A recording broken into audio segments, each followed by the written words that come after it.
Olá, meus queridos, sejam bem-vindos diretamente de Dois Córregos, interior de São Paulo. Eu, André Massolini, peço licença para falar com você. Vamos então à pergunta dela que diz assim: André, descobri que meu marido estava conversando com uma colega de trabalho. Na conversa disse que se sentiu atraído a ela. Mandei embora de casa, o humilhei muito.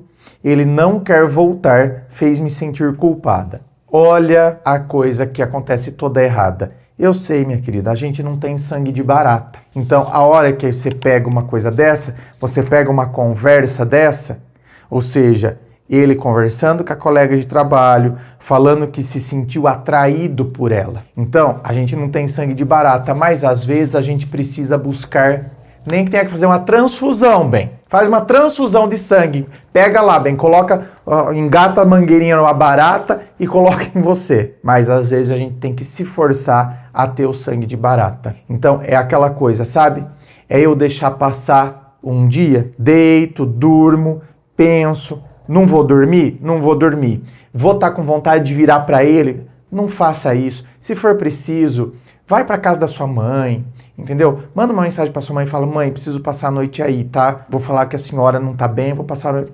Manda, depois você explica para ela o que tá acontecendo. Você fala para ela: amor, eu vou ficar lá na casa da minha mãe, porque ela tá um pouco mal, acho que ela tá com pressão alta, então eu vou ficar lá. Vai para lá, fica lá, compensa, gente, compensa fazer isso. Escuta o que eu tô te falando. Compensa pra gente pôr a cabeça em ordem, pra gente pensar no que a gente vai falar. Porque na hora que a gente não tem o sangue de barata e a coisa ferve, a gente acaba falando coisas que a gente não queria falar e tomando atitudes que depois a gente não consegue bancar. Aí a gente perde toda a credibilidade. Quando você toma uma atitude que depois você não vai bancar, perde toda a credibilidade. Ah, mas que atitude? Mandou ele embora. Na hora do nervoso, você pegou e mandou ele embora. Só que depois o que você falou aqui? Ele não quer voltar. Ou seja, você tá pedindo para ele voltar. Então eu mando embora, se eu mandei embora, eu tenho que bancar. Então se você passou a noite na casa da sua mãe, se você tivesse se forçado a ter o sangue de barata, e eu repito, eu não estou falando isso aqui como se fosse a coisa fácil. Difícil? É difícil. Mas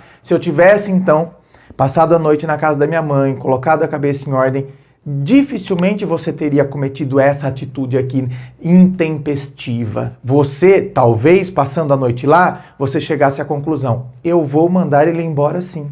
Eu não quero mais. Só que aí você chegou nessa conclusão com os ânimos, sabe, calmos.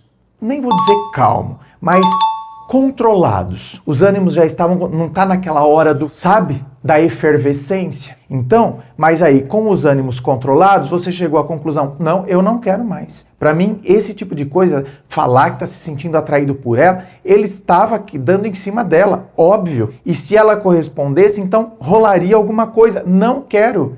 Para mim isso não existe, não quero, então vou mandar ele embora. Ou seja, tá vendo? Com as coisas controladas, você vai mandar ele embora e não vai querer que ele volte. Então não tem essa, né?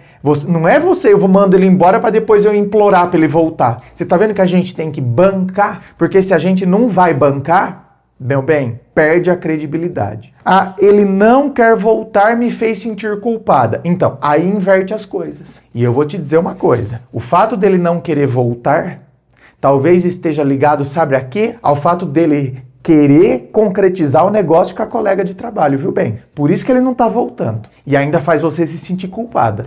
Porque assim ele se sente mais aliviado na hora que ele, com ela. Então ele se sente menos culpado. Pelo contrário, né? Talvez não fosse nem sentir culpa, mesmo estando casado com você e sem você ter descoberto. Imagine agora que ele tá com a faca e o queijo na mão. Então, tem essa ainda, meu bem. Tem essa ainda. Por isso que eu digo, gente, vai tomar uma decisão, não tome na hora do alvoroço. Não tem como. Vai embora de casa. É uma decisão. Eu tomei a decisão de mandar ele embora. Na hora da efervescência, não dá certo. Para depois eu pedir para a pessoa voltar, perdi a credibilidade.